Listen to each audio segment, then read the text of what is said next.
can switch on or switch off your VIDA V1 in multiple ways. To switch on your VIDA V1 with key fob, make sure the VIDA V1 key fob is within 1.5 meter range of the vehicle. You can style the key fob in your shirt, trousers or bag. Make sure you never keep it in the utility box or luggage space. Approach the VIDA V1 with your key fob in range. If the handle is unlocked, short press the start-stop switch. If the handle is locked, long press the start-stop switch. Your VIDA V1 is switched on. Simple, isn't it? To switch off and lock the handle of your VIDA V1, turn the handlebar to extreme right or extreme left. Long press the start-stop switch.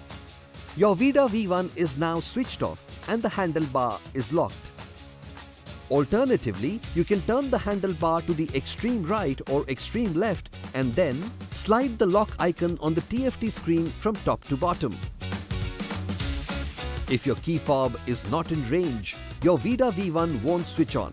A key fob indicator will blink on the TFT screen. You can also switch on or switch off your VIDA V1 from the mobile app. To switch on and unlock the handle, simply open the My VIDA app and tap the power icon in the app. To switch off and lock the handle, turn the handlebar to the extreme right or extreme left and tap the power icon in the app. For more on how to VIDA, keep watching our videos.